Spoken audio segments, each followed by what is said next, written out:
Hey, everybody. Welcome to the very first Weapon Works podcast. My name is Zach Harwood, and I'm here in my shop in Burlington, North Carolina, and I own Weapon Works LLC.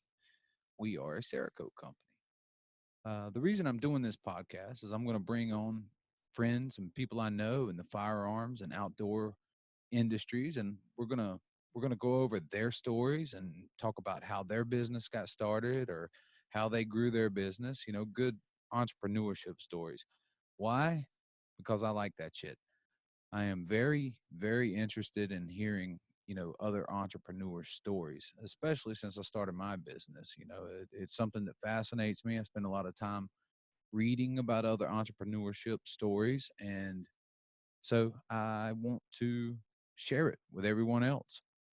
I've already got a bunch of really good friends of mine that have really amazing companies lined up to do the podcast with me, and hopefully we'll just keep going and we'll keep sharing stories of you know company success right here with you guys. So today I figured I would start, where it would be logical to start, and that would be, about the ugly dude in front of you.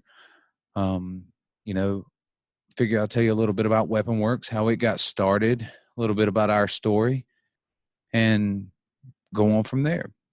So I was born here in North Carolina, a little rural town called Efland, right up the road, about 20 miles from my shop. You know, Grew up in a middle class family. I had everything that I need.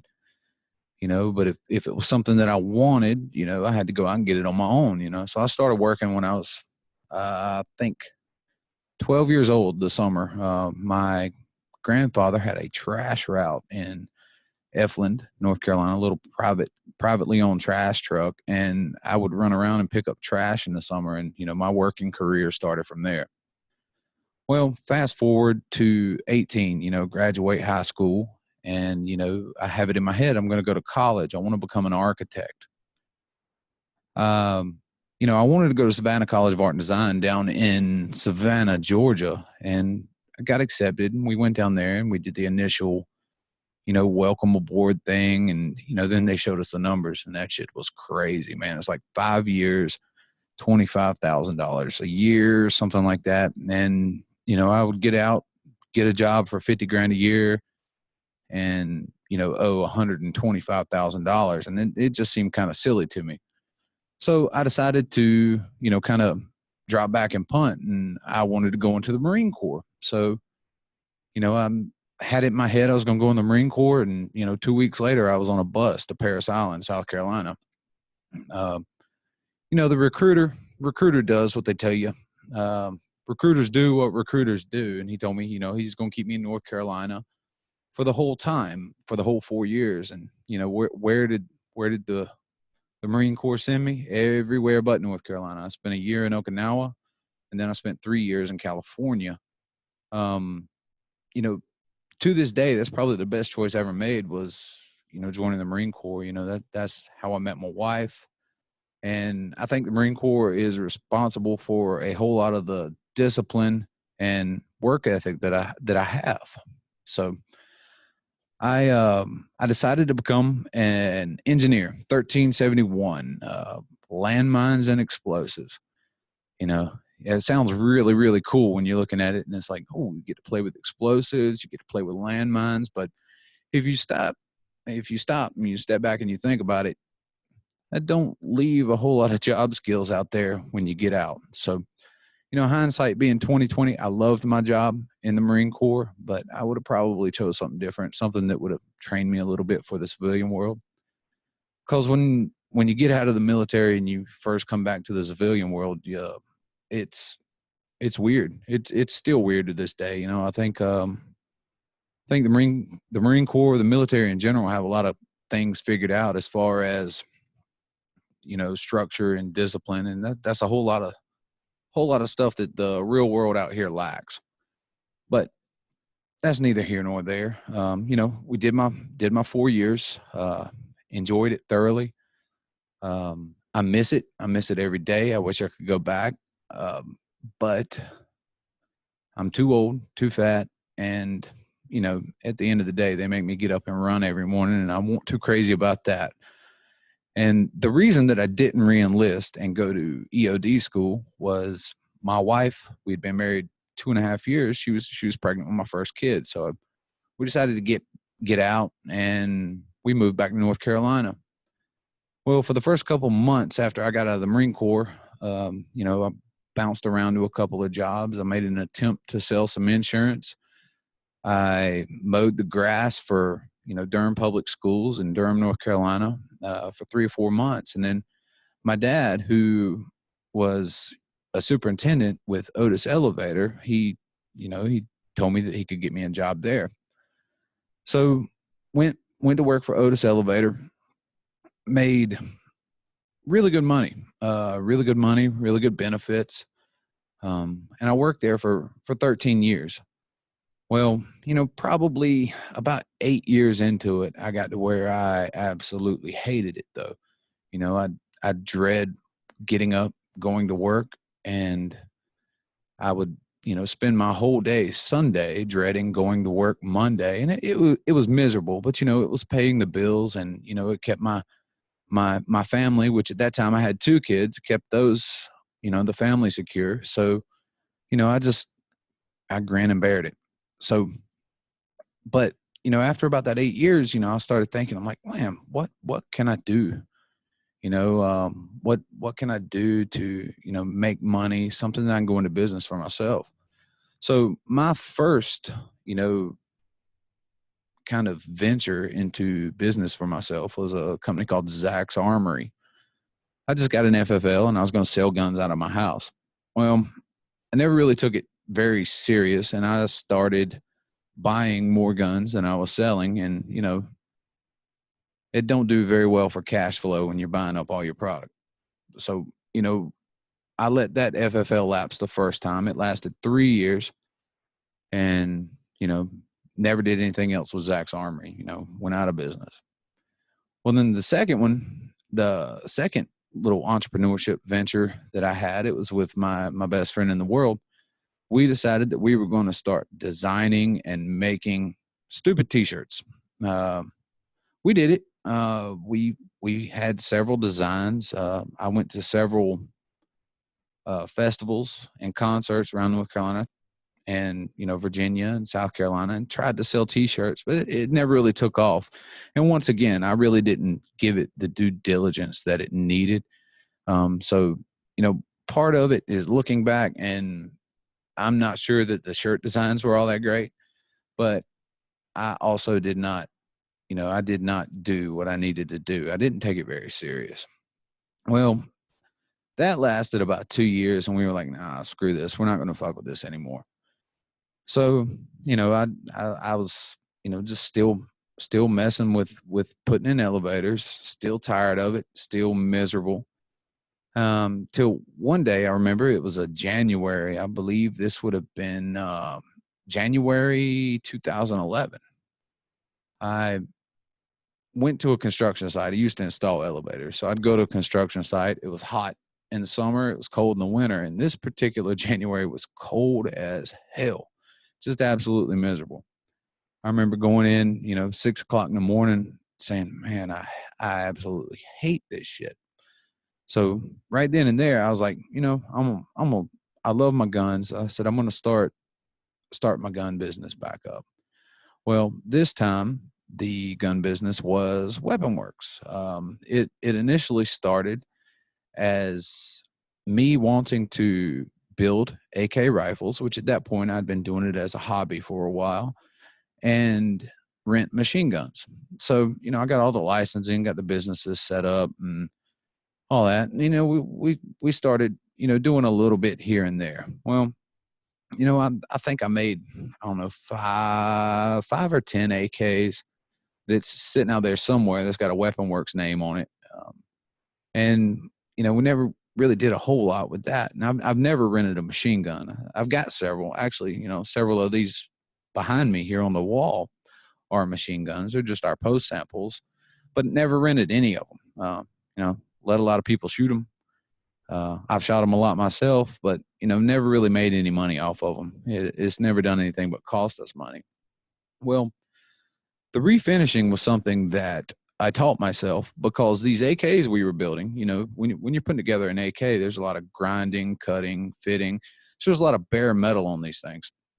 So I had to come up with some sort of way to finish this metal that we were doing. Well, I originally I started doing KG gun coat over parkerization. Had a little setup in my shed out in the back, and I was putting KG gun coat over park. That was that closely mimics a Russian factory AK finish. Well, then started reading something about Cerakote and started experimenting with that stuff a little bit. I started screwing around a little bit and playing with some stencils, playing with some multiple colors, and eventually, I taught myself how to do camouflage finishes with Cerakote, which is what we make money on nowadays. And you know, but I didn't know where to go from there. I had no clue about how to push a business, how to do anything. And then one day I had a buddy that came over to the shop in the backyard, and he showed me Instagram. Uh, you know, I'm never really been much of a social media guy, so I had no clue what Instagram was. So he got me to sign up, start an account, and I started playing around on Instagram, posting some of these photos of shit I was experimenting with, playing with my own guns, putting patterns on my own guns, and started posting photos. And I started gaining a little bit of traction. Well, I started, you know, playing around with hashtags and stuff. And what I'd do is that every night I'd get online on Instagram and I would take these hashtags. I'd look up gun, and then I'd go through and I'd like a whole bunch of gun photos that were tagged gun. Well, that was just an attempt to get people to come to my my profile and check it out and see if I could build a little bit of a following that way. Well, this was way back when the old algorithm was in, and it happened to work. Well, started doing that, and followers started building, and then it kind of snowballed from there. And then uh, we took and started having people contact me wanting me to do their guns. So me being me, I was like, yeah, sure, we'll do it, and we'll figure out how to do it after I tell you yes. That's kind of one of my things. I always say yes, and then I figure out how to do the shit. Does it work out all the time? No. Sometimes it leaves me looking like a jackass, but sometimes it really opens doors for us. So that's kind of a theory of mine. I just say yes. So, started doing that, and then, got, in the meantime, I'm still really fed up with Otis Elevator, really tired of waking up in the morning, going and putting in elevators. And then by that time, I'd had a little bit of a workflow with Weapon Works. And so I was, building elevators for 10 hours a day and coming home and spraying guns for 6 or 8 hours a day. And it just got old and wear on me. So a couple years later, I just decided, okay, fuck it. I'm going to stop. I'm going to take and do this full time. I believe that was about 5 years ago. Well, we decided to take the leap, and I did it. And I immediately signed the lease on the building that I'm in right now. Man, I was broke, right? I mean, especially after this building, I took every bit of savings that I had to upgrade my equipment, pay first, last month and deposit on this place. And, just took a chance and said, screw it. I'm going to make it work one way or the other. Well, those first couple of years in this shop were slow, to say the least, really, really slow. There was a whole lot of buying groceries on credit cards. I drained my 401k, in order just to keep my family fed. But looking back, it was the best thing I could have done. It was the right decision, but it did not feel like the right decision during those couple of years. Well, the whole time, we had been trying to figure out how to get, bigger quantity work coming in. I had nice new equipment. I had, good ovens. I could support production work, but I never had any luck trying to get any production work till one day out of the blue, one of the manufacturers that we had been approaching for a while took us up on one of our offers. And we just, it kind of snowballed from there. The manufacturer, that job, that very first job, it was big enough for us to justify my wife quitting her job. So she quit her job. She came to work with me here at the shop full time. And, we haven't looked back. And ever since then, it's just been snowballing, and we've got plenty of work, plenty of workflow. Nowadays we're doing, a couple 3,000 projects every year, from customers that are ranging from individual customers all the way up to some of the biggest manufacturers out there we work for. And, like I said, again, hindsight being what it is, looking back, it could have been a little bit more streamlined, could have happened a little bit quicker. But I'm guessing everything kind of happened exactly when it was supposed to. But, that kind of puts us at the point where I'm at right now. We're constantly, trying to figure out ways to get new business, experimenting with different marketing, social media stuff to expand the business. We've got a couple of things on the horizon that we'll be working on here very soon. And, hopefully we'll grow Weapon Works even bigger than what it is now.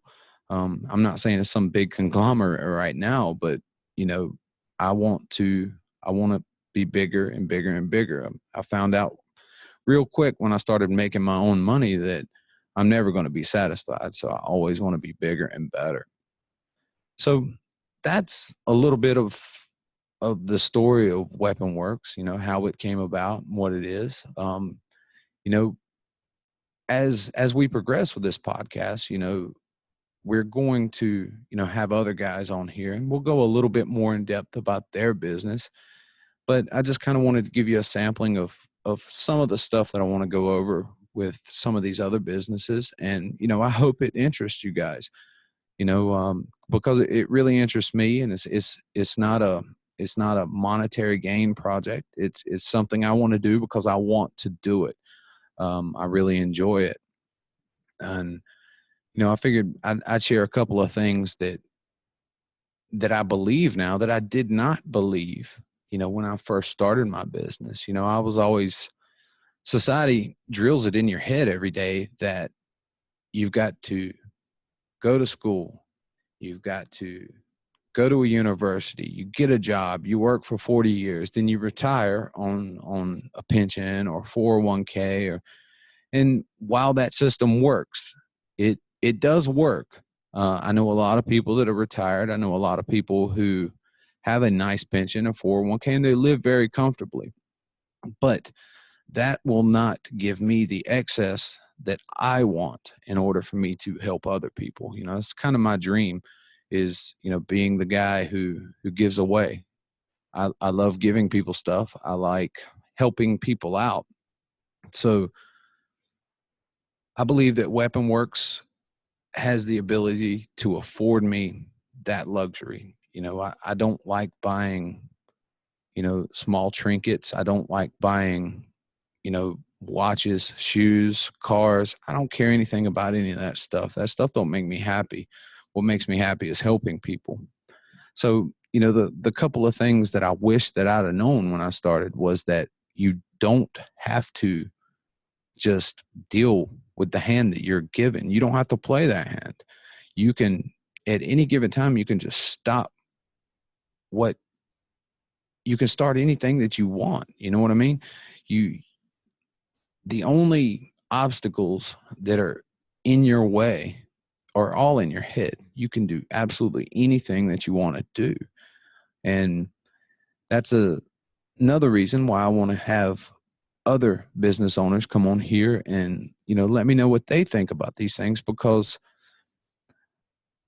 every autobiography or biography that I read about someone that's very successful in business, they all have their different their different processes, they have their different beliefs. But the cool part about it is they take their belief system and they make it work. And I believe anybody can make anything work as long as you come up with something viable and you have a good product and a solid, ethic behind anything that you sell or anything you do for anyone. And I believe anybody can do this. There's absolutely nothing special about me. I mean, I'm nothing but a jarhead from rural North Carolina. 10 years ago, I didn't know how to use a computer hardly. So anybody can do this shit. And, school does not teach you that, starting something for yourself is a viable option. And I want to show people that it is a viable option. You can start anything that you want. If you figure out a use for it and you figure out a way to make it work, you could sell dog shit and make money. That's the beautiful thing about capitalism. And I don't mean like shit products. I'm talking about you find somebody who can actually use dog shit and you can sell it to them. That's the way capitalism works.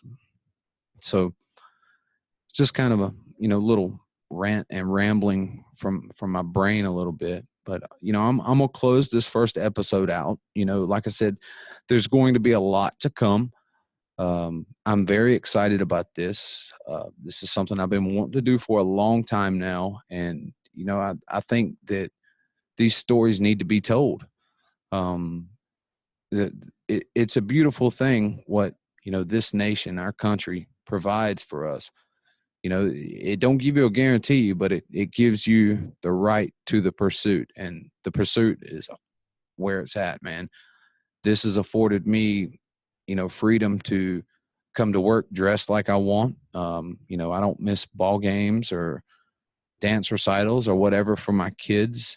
We come and go as we please. And, I just want to show everyone that entrepreneurship, starting your own thing, whether you want a company that makes, 50 grand a year to support your family, or you want a company that makes 100 million a year to change the world.